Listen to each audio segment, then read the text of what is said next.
आशा करता हूँ आप सब बहुत अच्छे होंगे। मेरा नाम है सिद्धांत अग्निहोत्री। क्राइम अफेयर्स पे आपका बहुत बहुत स्वागत है। जो कहानी मैं आपको बताने जा रहा हूँ दोस्तों, वो आपको विचलित कर सकती है। मतलब थोड़ा सा ध्यान से सुनिएगा, थोड़ा दिल कड़ा करके सुनिएगा। देखिए, इंसानियत मर रही है, मर चुकी है, और जो हुआ है वो नहीं होना चाहिए। हम कहानी से ही शुरू करती हैं, ठीक है ना। 29 अगस्त को हम ये देखते हैं कि यहाँ पे रचना, जो 30 साल की हैं, नाम बदला हुआ है, याद रखिएगा। 30 साल की रचना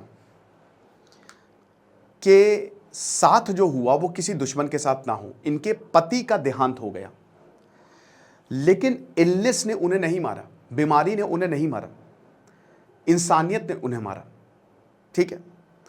ड्राइवर, एक एम्बुलेंस का, और उसके हेल्पर ने उनको मारा, जिसका ये काम होता है एम्बुलेंस के ड्राइवर का कि जिंदगियां बचाना। ये हुआ।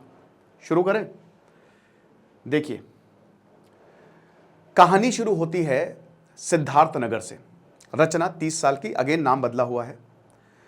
इनके हस्बैंड बहुत बीमार हो गए। इनके हस्बैंड मुंबई में काम करते थे। मुंबई में काम करते थे, लंग्स में कुछ बहुत भयानक प्रॉब्लम आई, ठीक है। लिवर में प्रॉब्लम आई, लिवर की दिक्कत आई। वहां पे ये रह नहीं पाए, सिद्धार्थ नगर आ गए। यूपी में सिद्धार्थ नगर आ गए, जो कि लखनऊ से 270 किलोमीटर की दूरी पे। यहां पे आ गए सिद्धार्थ नगर में अपनी फैमिली के पास, क्योंकि family will take care of him, मतलब family will take care of him. तो इसीलिए वो अपने परिवार के साथ, अपनी वाइफ के साथ वो यहाँ पे रहने आ गए। पता था कि वहां पे रहेंगे तो बीमार पड़ जाऊंगा, और ज़्यादा बीमार पड़ जाऊंगा, जान पे आ जाएगी। अब उसके बाद परिवार ने ये फैसला किया कि इनको हॉस्पिटल ले जाते हैं। डॉक्टर्स का इलाज चला, डॉक्टर्स को दिखाया, लेकिन डॉक्टर्स ने बोला कि देखिए, सिद्धार्थ नगर में तो इतने बड़े हॉस्पिटल है नहीं, आपको लखनऊ जाना पड़ेगा।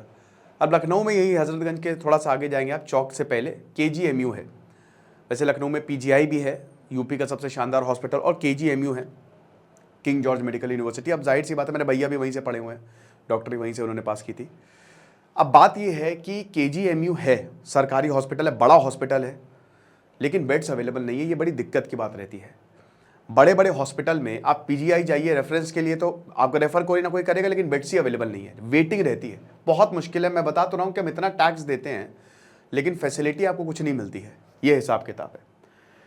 तो रक्षाबंधन के बाद इनके जो हस्बैंड थे वो बहुत ज़्यादा बीमार हो गए, और उसके बाद वही है कि लिवर की प्रॉब्लम थी। तो बोला कि KGMU ट्रॉमा सेंटर जाइए। अब KGMU बेड्स अवेलेबल नहीं है, बहुत बड़ा हॉस्पिटल है, लेकिन पेशेंट्स वहाँ पे उससे ज़्यादा हैं।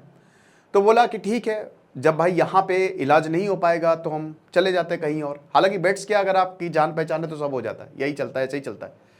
तो फिर प्राइवेट हॉस्पिटल में, इंदिरा नगर में प्राइवेट हॉस्पिटल है, वहाँ पे 27 अगस्त की रात को ये गई और इन्होंने अपने पति को दिखाया, एडमिट करवाया। बट इंडियंस की एक सबसे बड़ी प्रॉब्लम है, 90% से ऊपर उनका हेल्थ इंश्योरेंस नहीं होता।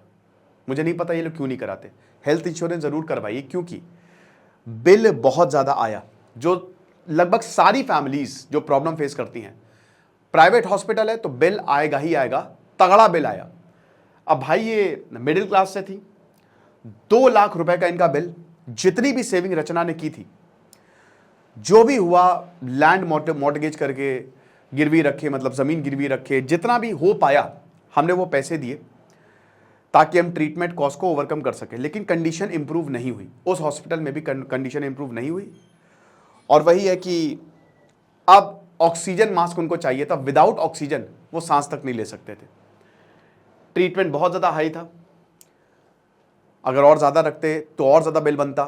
तो फिर हमने उस हॉस्पिटल से अपने हस्बैंड को डिस्चार्ज करा दिया, और हमने कहा कि अब लखनऊ में रहने का कोई फ़ायदा नहीं है, सिद्धार्थ नगर ही चलते हैं। सिद्धार्थ नगर जब जाएंगे तो वहाँ पे ही मेरी हस्बैंड की अच्छे से हेल्प हो पाएगी। मैंने अपने भाई को फ़ोन किया, वो अहमदाबाद से आया। मेरा भाई अहमदाबाद में काम करता था, वो वापस आया और वहाँ पे बोला कि दीदी चलिए अब वापस ही सिद्धार्थ नगर चलते, वहीं पे ही जीजा जी को जो है वहाँ पे उनका ट्रीटमेंट अच्छे से हो जाएगा। लेकिन अब एम्बुलेंस की ज़रूरत है, तो भाई एम्बुलेंस बुक कराई। एक नंबर, देखिए कभी भी आप एम्बुलेंस बुक कराए ना तो हमेशा ऐसे नहीं, 108 वो सबसे बेस्ट है। लेकिन यहाँ पे एक नंबर दिया, ड्राइवर का नाम सूरज तिवारी। सूरज तिवारी ने बोला, क्योंकि देखिए रात हो चुकी थी और बेस्ट यही था कि उस समय आनन फानन में यहाँ पे ये डिसीजन लिया, और किसी ने नहीं सोचा, क्योंकि ऐसे इंसिडेंट कभी होते ही नहीं है। तो सूरज तिवारी ने बोला कि ठीक है, हम आपको ले जाएंगे, कोई दिक्कत नहीं है, अस्पताल हम ले जाएंगे, मतलब वापस सिद्धार्थनगर ले जाएंगे, 270 किलोमीटर है। तो अब क्या हुआ कि लगभग 29 अगस्त शाम 6:30 बजे हम इंदिरा नगर हॉस्पिटल से चले। मेरे पति पीछे स्ट्रेचर पे थे, ऑक्सीजन मास्क लगा हुआ था, मैं और मेरा भाई दोनों पति के बगल में बैठे हुए थे। ठीक है, अब एक पेट्रोल पंप आगे आता है, हम वहां पे रुके। उसके बाद फिर हमने हाईवे ले लिया सिद्धार्थनगर के लिए। अयोध्या बाईपास तक पहुंचे, जो लगभग 100 किलोमीटर है यहाँ पे।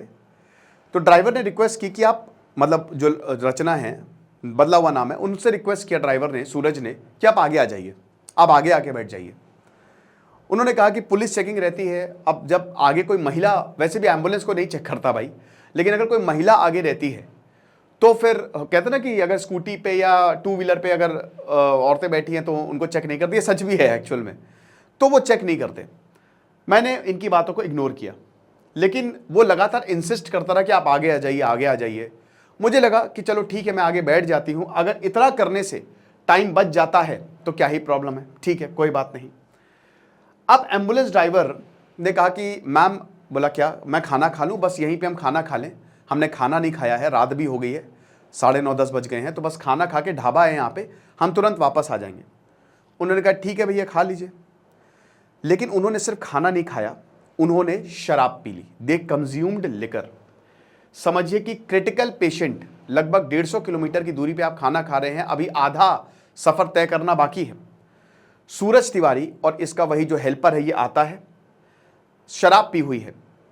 अब इसने मुझे नर्वस कर दिया, बहुत दिक्कत। अब इसने, मैं आगे बैठी हुई थी, सूरज तिवारी इधर बैठा, गाड़ी चला रहा था, और इधर से इसका हेल्पर आ गया और मैं बीच में बैठी हुई। अब दिक्कत, हम वापस चलने लगे, कोई ट्रैफिक था नहीं, लेकिन धीमे धीमे ये दोनों मेरे पास आने लगे। मैं एकदम जम सी गई। मैं महसूस कर सकती थी कि इनकी सांसों से शराब की बदबू आ रही है, शराब की स्मेल आ रही है। और ये पास आते गए, और अब मुझे डर लगने लगा।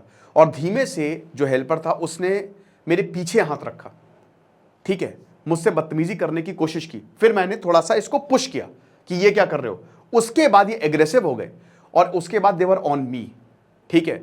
उन्होंने मुझे ओवर पावर करने की कोशिश की, मेरे साथ गलत काम करने की कोशिश की। फिर मैंने प्रोटेस्ट किया और मैं चिल्लाई, लेकिन क्योंकि शीशा बंद था, पीछे का भी कैबिन होता ना, पीछे आपने एम्बुलेंस देखी होगी, पीछे कैबिन, और आगे आवाज नहीं गई। लेकिन मेरे भाई ने देख लिया कि कुछ गड़बड़ है, तो फिर उसके, मेरे जो भाई था उसने बहुत तेज से चिल्लाया और दरवाजा खटखटाया और बहुत तेज बोला कि कोई बचाओ बचाओ बचाओ।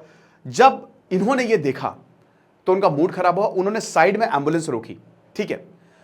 ऐसा लग रहा था सूरज के ऊपर कोई आत्मा आ गई, पागल हो गया था, वो राक्षसी प्रवृत्ति का हो गया था। उसने क्या किया, उसने एम्बुलेंस बगल में रोकी, बहुत ज्यादा गुस्सा थे वो। उसके बाद उसने मेरे हस्बैंड को स्ट्रेचर से निकाला, ऑक्सीजन मास्क उठा के फेंक दिया, ऑक्सीजन ऐसे उठा के फेंक दिया। मेरे भाई ने, क्योंकि 2 लोग थे, मेरे भाई ने मुकाबला करने की कोशिश की, लेकिन मेरे भाई को भी मार पीट के थोड़ा सा अलग कर दिया। और उसके बाद फिर मुझसे 10,000 रुपए और मेरा मंगलसूत्र, मेरा एंकलेट, सब कुछ लेके ये फरार हो गए। ये चीज है। मैं अकेली थी और एम्बुलेंस वहां से निकल गई। तब मेरे भाई ने 112 और 108, पुलिस और एम्बुलेंस दोनों का ही नंबर डायल किया। पुलिस ने हमारा स्टेटमेंट लिया और बोला कि आप अपने हस्बैंड को हॉस्पिटल तुरंत एडमिट कराइए। एम्बुलेंस हॉस्पिटल ले गई, लेकिन अनफॉर्चुनेटली गोरखपुर मेडिकल कॉलेज ले गई, लेकिन अनफॉर्चुनेटली मेरे हस्बैंड की वहाँ पे डेथ हो गई। मेरे हस्बैंड जो है वो नहीं रहे। मेरी ज़िंदगी 2 घंटे के अंदर अंदर तबाह हो गई। 2 दिन बाद वही है कि मेरी पूरी दुनिया तबाह होने के बाद मैंने FIR फाइल करने की कोशिश की, क्योंकि मेरे पति नहीं रहे, लेकिन वो इंसाफ डिज़र्व करते हैं। जो बस्ती में कॉप्स हैं, उन्होंने बोला कि FIR हम फाइल नहीं करेंगे, क्योंकि एम्बुलेंस लखनऊ से स्टार्ट हुई, तो आप वहाँ पे केस फाइल करिए। जो मेन अक्यूज्ड है सूरज तिवारी, उसने लखनऊ डिस्ट्रिक्ट कोर्ट 12 सितंबर को शाम को, उसने परसों सरेंडर कर दिया। मेरे पति के अंतिम संस्कार 1 सितंबर को हुए। हम लखनऊ गए, 3 सितंबर को FIR फाइल की, बट उन्होंने बताया कि बस्ती में इंसिडेंट हुआ, ये FIR वहाँ पे फाइल करिए। जो रिलेटिव हमारे सरकारी जॉब में काम करते हैं, वो सीनियर ऑफिसर से टच में आए, तब FIR फाइल की गई 4 सितंबर को। ये कहानी है। अब ये हमारा टूटा हुआ सिस्टम, एक तो गलत हुआ, ऊपर से आप रवैया देख रहे हो पुलिस का। आप रवैया देख रहे हो प्रशासन का, जब तक आपके पास पावर नहीं आएगी ना तब तक ऐसा लगता कुछ है ही नहीं। यहां पे भी ये बता रही हैं कि जब एक सरकारी ऑफिसर ने इंटरवीन किया तब इनके साथ फिर एफआईआर फाइल की, और एफआईआर तो वही है ना, स्टेप 1 है, उसके बाद क्या। दिक्कतें इतनी ज्यादा हैं आजकल, समाज सड़ गया है, प्रशासन सड़ गया है, पुलिस सड़ गई है, ये चीज है। क्या हो रहा है नहीं पता, घोर कलयुग आ गया है, घोर कलयुग। लोग कोलैप्स हो गए, मोरालिटी कोलैप्स हो गई है, सब खत्म होता जा रहा है। कुछ ना कुछ करना पड़ेगा, वरना अंधेर नगरी चौपट राजा। Thank you so much.